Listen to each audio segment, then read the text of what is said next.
ছাত্র জনতার গণবিপ্লবের মুখে শেখ হাসিনা সরকার পতনের পর দেশের বিভিন্ন ক্ষেত্রে সংস্কার করার অঙ্গীকার নিয়ে দায়িত্ব নেয় প্রধান উপদেষ্টা ডক্টর মুহাম্মদ ইউনূসের নেতৃত্বাধীন অন্তর্বর্তী সরকার। সেই ধারাবাহিকতায় গেল বছরের 11 সেপ্টেম্বর জাতির উদ্দেশ্যে দেয়া ভাষণে প্রধান উপদেষ্টা ডক্টর মুহাম্মদ ইউনূস 6টি সংস্কার কমিশন গঠনের ঘোষণা দেন। পরে ওই বছরের 17 অক্টোবর আরও 4টি সংস্কার কমিশন গঠনের কথা জানায় সরকার। কমিশনগুলো বিভিন্ন তথ্যপত্র বিশ্লেষণ ও নানা জরিপের পর সম্প্রতি সংস্কারের সুপারিশ জমা দিতে শুরু করেছে।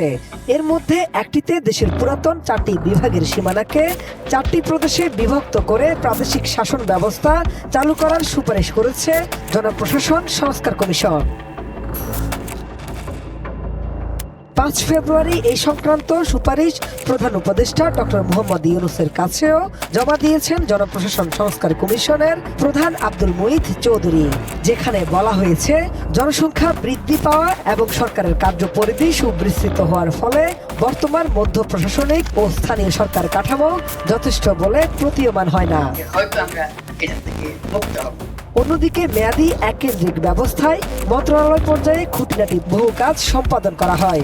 তাই ক্ষমতার কর্তব্য বিবেচনায় দেশে বিশাল জনসংখ্যার পরিষেবা ব্যবস্থা বিকেন্দ্রীকরণ করার লক্ষ্যে দেশের পুরাতন 4টি বিভাগের সীমানাকে 4টি প্রদেশে বিভক্ত করে প্রাদেশিক শাসন ব্যবস্থা চালু করা যেতে পারে।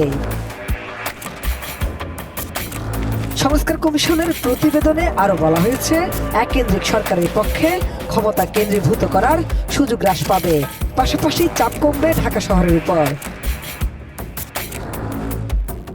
এছাড়া ঢাকা মহানগরীর জনসংখ্যা ও পরিষেবার ব্যাপ্তির কথা বিবেচনায় রেখে নয়াদিল্লির মতো ফেডারেল সরকার নিয়ন্ত্রিত ক্যাপিটাল সিটি গভর্নমেন্ট বা রাজধানী মহানগর সরকার গঠনের সুপারিশ করেছে জনপ্রশাসন সরকার কমিশন।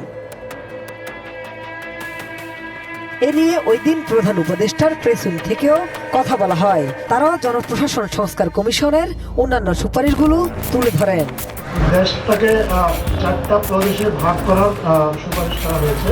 প্রদেশ ভিত্তিক সরকার ব্যবস্থা চালু করা যায়, তাহলে প্রশাসনিক বিকেন্দ্রীকরণের ক্ষেত্রে এটা সুবিধা হবে এবং রাজনৈতিক বিকেন্দ্রীকরণের ক্ষেত্রেও এটা আসলে জনগণকে কিছু সুবিধা দেবে বলে কমিশন মনে করছে।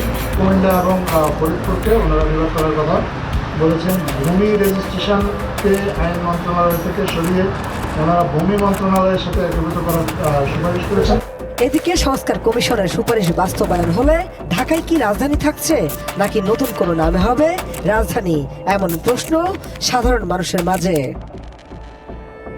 বলা হচ্ছে যে এটা একটা স্থায়ী একটা অ্যাটমিক সার্ভিস, মানে জাস্ট লাইক বিসিএস এর যেরকম রিক্রুটমেন্ট হয় সেভাবে হবে। স্বতন্ত্র তদন্ত সংস্থার কথা আমরা বলেছি।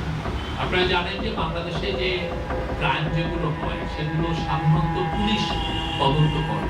তো অনেক ক্ষেত্রে দেখা যায় পুলিশকে তো পলিটিক্যাল গভর্নমেন্টগুলো ইউজ করে।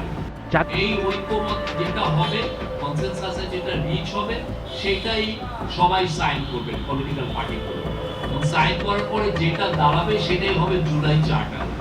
এই জুলাই চার্টারটারই বাস্তবায়ন এই গভর্নমেন্ট কিছু করবেন, পরবর্তী গভর্নমেন্টগুলো এসে করবেন, এবং এই বাস্তবায়নের আলোকে নির্ভর করবে এই ইলেকশনটা কি এই বছরের ডিসেম্বরের মধ্যে হবে নাকি আগামী বছর জুলাই।